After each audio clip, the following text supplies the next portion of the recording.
This is CW Wrestling Talk here, coming off of the Monday Night Raw following WrestleMania 29.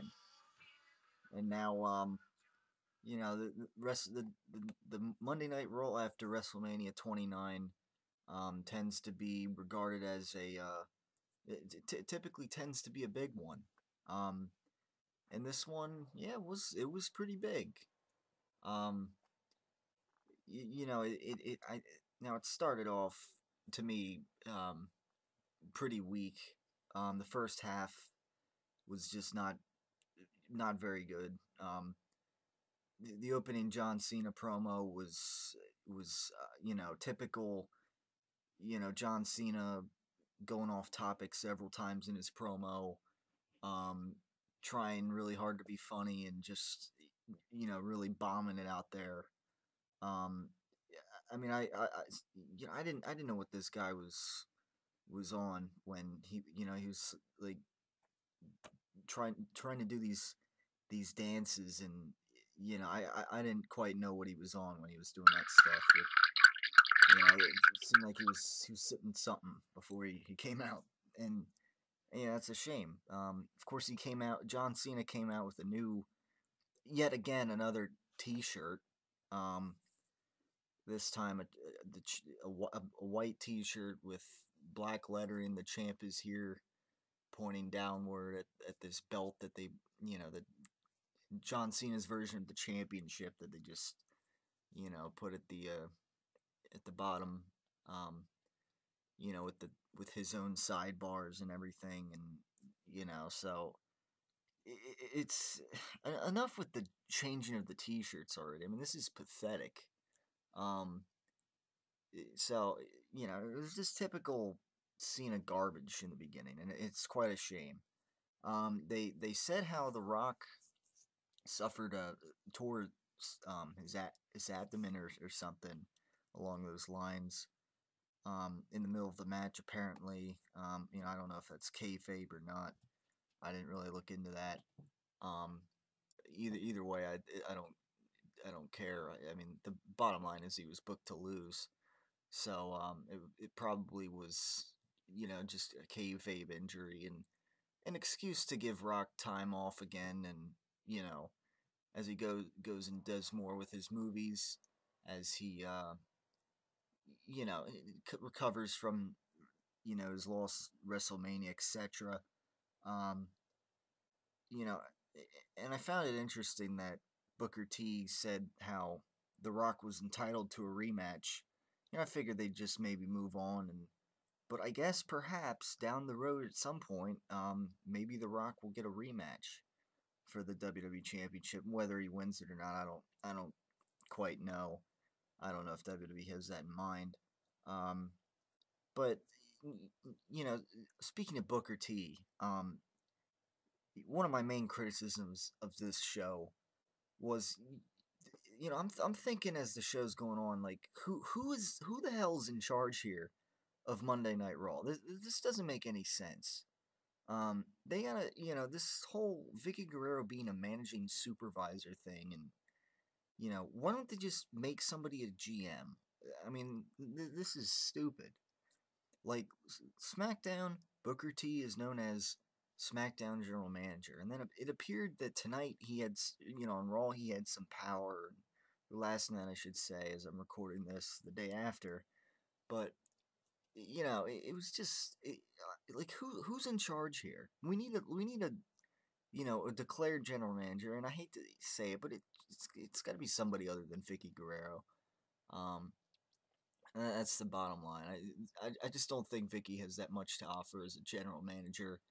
I think Raw should have a prominent general manager, but with Vicky Guerrero, that's not quite the case. So they got to figure out something there because it was just silly tonight. Um, Especially in the beginning when Randy Orton and Sheamus wanted to both face Big Show, and the way that they were like, one general manager said, "Oh, you can do yeah," and then Vicky would say something, and then Booker T would say another thing, and it's just figure out who the general manager is going to be for Monday Night Raw, please. It's getting a little silly. Um, other than that, in the first half of Raw, you had kind of just rematches of the night previous WrestleMania, rematch for the Intercontinental Championship, um, with the Miz winning, of course. Um, you had that pathetic tag match. Well, maybe that was later on. That was later on in the show. You had a rematch. Uh, who was the other rematch? I mean, it just the hour first hour and a half or so was pretty lackluster. Um, and again, there's another rematch. Like, oh, that's right, it was Del Rio and Swagger, and just silly booking. And then of course they set up later in the night John Cena against Mark Henry. Um, I mean that. I wasn't quite a big fan of that. Um, but what I was a big fan of was the Dolph Ziggler cash in towards the middle of the show. At that point, the show was pretty uninteresting. Um, but they had the cash in finally, and thank God, because Del Rio, I could not tolerate him as world heavyweight champion. His reign has been unexciting. It's been counterproductive, and with Dolph Ziggler's champion, he got one heck of a reaction, just like I knew he would. It's like he was a baby face tonight with this night on Raw. And that just goes to show you how pointless Del Rio's reign was, and B, how much that WWE needed to get the Money in the Bank used for Dolph Ziggler's sake to establish him as a main event superstar. Hopefully, as world heavyweight champion. Hopefully, he has a good reign, good opponents. Not this Del Rio bullcrap. Not this, you know, truly mid card talent facing a world heavyweight champion. I want better opponents for Dolph Ziggler. Maybe your Randy Ortons, your Big Shows, maybe depending who turns heel, who turns face. Um, so, but tonight was like a special night, perhaps, where maybe just that night Dolph would be the face, just given the crowd. And speaking of the crowd, I get they were a blessing and a curse. I mean, everyone's talking about this crowd. It was good that they were, they the pop that they gave to the cash in, um, and at other big moments throughout the show. That was great. That's what some moments needed. Um, but they love to chant. Um, you know, during during the Sheamus and Norton match, which I like that idea, putting those two against each other. They were having a good match. And I'm interested in seeing, like, if Orton would turn heel, these guys could have a great feud. But you know, the audience started breaking out into chants, RVD chants. The JBL chant was, a little amusing to, they're showing JBL smiling, and the three commentators were acknowledging all this chanting, and y- it was interesting, but it started to get obnoxious after a while to me. I'm sitting there trying to get into this match between staying into this Randy Orton and Sheamus match, and we're getting all these random chants that have nothing to do with what's going on. People are more focused on having fun chanting at that point than the match going on in the ring. And to me, I didn't like that. You defeat the purpose of chanting when you just constantly, start doing random chants just for the heck of it. And that's not the point of a chant. At least make it relevant. So, and a lot of the chants weren't relevant, and it's just kind of silly to me. It was a little distracting from the show, and I know the crowds haven't, they just want to have fun and whatnot, but you know, try not to be distracting. Try to accommodate what's going on in the ring, and not just have this try to create this sideshow that has nothing to do with what's going on in the ring. Um, if I were Randy Orton and Sheamus, perhaps they were a little ticked off about that. Um, but nevertheless, they were having a good match. Big Show came out. I like this little triple threat storyline they have going on here. I mean, I'm interested in seeing where else it goes. Big Show kind of cleaning house against the two guys again. A big spear on Randy Orton, throwing him over the announce table, etc. So it was certainly interesting what happened between those three guys. Um, and in between in between that, they had the Undertaker. I think it was in between that and the end. Um, maybe it was before. Maybe it was a little before the cash in. I'm my chronology is a little off here, perhaps, but either way, the Undertaker came out to kind of say how the match, his win against CM Punk, was dedicated to Paul Bearer, and the Shield came out, and that's where they kind of hinted at that earlier, in a tweet, which to me is silly. Why didn't they just instead of this tweeting bullcrap, why don't they instead have them show a video of themselves earlier in the show, like with the backstage when they like film themselves. Why don't they do that? I'd rather see that than them tell us about a stupid little tweet of a social media program that I don't even use. I don't even care to use. I know a lot of people want to use that, but come on, let's make it part of the show more. Let's not just say, oh, there was a tweet here, and because a video is more powerful than 20 words on a social media program. So I didn't like that whole idea, that whole approach that WWE seems to have. But I liked how the Shield came out. They wanted to attack the Undertaker, and then I was thinking Kane and Daniel Bryan's going to come out, and surely enough, they did. And so you wonder who what's next for the Shield, opponent wise and rivalry wise. As they already did kind of face Kane and Daniel Bryan before. So just wonder where they're gonna go with that exactly with the Shield, and other than that, they had the tag team match that they were supposed to do at WrestleMania, the mixed tag team match with the Rhodes Scholars and tons of reasons to change the channel, um, as I like to call them. And again, it was tons of reasons to change the channel, because for some stupid reason, not only do they not have the Rhodes Scholars have a match at WrestleMania, who by the way should be the next tag team champions, hopefully in the next few months. Not only do they not have them, then not only did they waste them, waste their opportunity in a stupid, booked match against these guys, these buffoons. That's essentially right now the way I see them. Not only did that go down the drain anyways, because they put them in a stupid, because they didn't put them against Kane and Daniel Bryan like they should have. They have them lose in this match.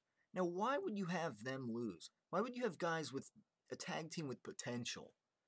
The potential to be good heel tag team champions, the right guys to take the belts off Kane and Daniel Bryan as they have their dissension storyline that everyone predicted was going to lead up into WrestleMania, but they have them lose to the most boring tag team champion tag teams in the industry. This is stupid. This whole Tons of Funk thing is stupid. As I continue to say, get them off my TV, because if you're gonna waste them, don't use them. If you find something good for them to do, then I'm all for seeing it. But these guys, Fandango, just I don't care to see them. Their gimmicks are crap, and that's the bottom line. And for the Rhodes Scholars to lose to them is like the ultimate slap to the face. So you know that I can't help but give that whole thing one of those. But luckily, the show ended on a good note. Now, not necessarily the Mark Henry and John Cena match itself, but the events that occurred after the match. Um, the match, it ended kind of strangely with, of course, a count out win by John Cena. Um, but, then Mark Henry's going to beat up John Cena, and then who comes out? Ryback. And I had it's one of those things where you knew he was going to come out because he hadn't come out at all during the show. And, it's Mark Henry in the ring. So, you knew Ryback was going to have to come out there. Um, it's not like, something like CM Punk where he was in a brutal match and that he'll be on next week, like Paul Heyman announced. It's not like something like that happened, CM Punk, a guy like him, after you could see him be, having off that night, but Ryback, no, I knew he wouldn't have off. And surely enough, he came out, he beat up on Mark Henry a little bit outside of the ring, and then, kind of the moment that's kind of reminiscent of last year at the ending of Raw when Brock Lesnar came out and when he returned. And it seems like it was yesterday, and that was a great moment, of course. He acts like he's gonna shake John Cena's hand, and then he F5'd him, and I mean that moment. Oh my God! Yeah, it was a Shooter McGavin, oh my God moment. Um, and so Ryback, picks Cena up. He helps him up to his feet. Even he shakes his hand, kind of like Brock Lesnar was doing, and then he just he goes in clotheslines, meat hooks, clothesline, whatever you want to call it. Meat hooks John Cena to the canvas and picks him up, does the shell shock to him. So, and it was like it was like last year a lot when Brock Lesnar did this to John Cena, but when Ryback did this, it was like he has him up like, oh no, like, oh no, and then he does the shell shock, and it's like it had the same effect almost. Um, not because the difference obviously here and there is Brock Lesnar was returning after years of absence from the company. Um, Now, but with Ryback, it had this imprint that, oh man, Ryback is now going to be for real. He's gunning for John Cena, and that's what I want to see. Um, I just yesterday on TW Wrestling Talk on my post WrestleMania edition, I said, loud and clear that I want Ryback to be the guy that takes the belt from John Cena. I don't, even if The Rock gets a rematch, I don't see him being the guy that, I don't quite think that he's gonna take back the title. Um, and I'd rather not see Rock versus Cena 3. At least right now. I don't know I don't know if that's gonna change. I personally didn't want to see Rock and Cena yet again, 1-on-1, at WrestleMania again this year. But I'd rather again, I'd rather see Ryback take the belt from Cena in the next few months. It doesn't have to be at Extreme Rules. Um, it could maybe be before SummerSlam, and say SummerSlam, The Rock one is gonna fight at Summer. He hasn't fought at SummerSlam yet since. Well, the last time he fought at SummerSlam was when he lost the WWE Championship to Brock Lesnar. Now, what if Ryback becomes champion, and when The Rock comes back, his rematch instead would be against Ryback. Now that to me that sounds like that could be a good idea. Um, so I'm thinking why don't they try something like that? SummerSlam is a major pay per view. And as I just said, The Rock hasn't been a part of it the past two SummerSlams since he returned. So it would definitely be an apt time, I think, perhaps depending on The Rock's schedule, um, to do that. And now that The Rock's had two big John Cena matches. He faced CM Punk twice, although I think those were a little bit overshadowed by what was then to be. I think it was just to kind of fill the gap a little bit to get Rock the title, only to lose it to John Cena, of course. Um, but yeah, I mean he had those two matches with Punk. He had the two matches with The Rock. He had any of the tag match, of course, with teaming up with John Cena. That's often kind of forgotten, but it's kind of just an exhibition kind of match, anyways. But and of course you know, who would be the next guy to face The Rock? I think Ryback could be an interesting choice there, and with him turning well, I wouldn't quite say he's turning heel. Some people, especially with the reaction he got, I mean, you know, who cares that he did that to John? We're going to need to see Ryback do some more heelish actions before we can conclude that he's turning heel. Um, so it was quite interesting, and I just don't think WWE wants to quite turn him heel yet. As long as these Feed Me More chants are loud and clear, like they were, I don't see a reason to turn heel until maybe people get sick of those chants, and unless they were really determined to turn him heel and have the chants, I mean, I guess they would do that, but you gotta wonder if the chants would continue, and because nowadays it's like CM Punk, he's a clear cut heel, but there are people out there that cheer for him, so you know it could be the same way with a guy like the Rock with like Ryback. So um, I guess we'll just have to see what happens from here. But it was you had this moment with Ryback. Big tease perhaps for the future. Um, you gotta wonder what's gonna happen with John Cena and Ryback next week on Raw, and you gotta wonder, see how things go with Dolph Ziggler now that he's World Heavyweight Champion. So, I was harsh. I mean, I mean, I think I was just calling it as I see it yesterday on TW Wrestling Talk and my big post WrestleMania rant.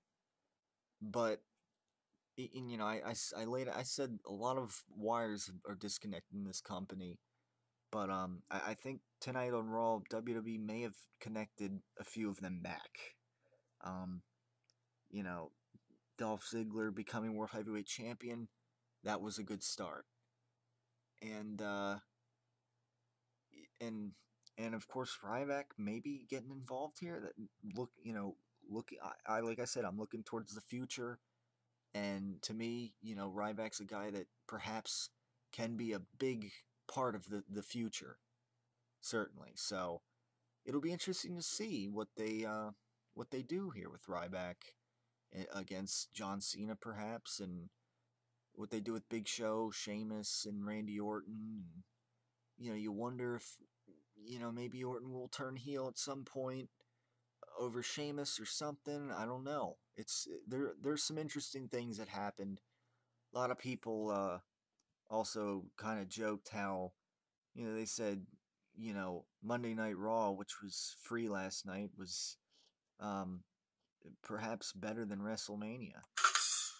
So I mean, people some people looked at it that way.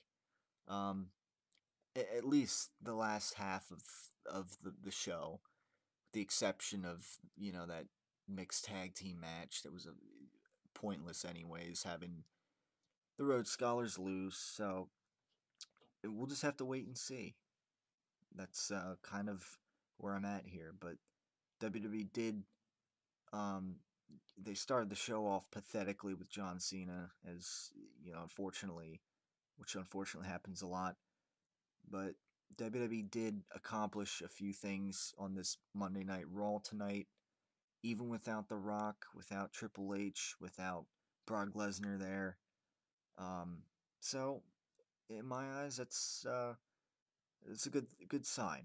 And we'll just have to hope that WWE doesn't screw anything up, any of these things up that are looking good going forward. So, with that in mind, thanks for tuning into this edition of TW Wrestling Talk. And I encourage you to leave any feedback, and as always, continue to tune in to TW Wrestling Talk.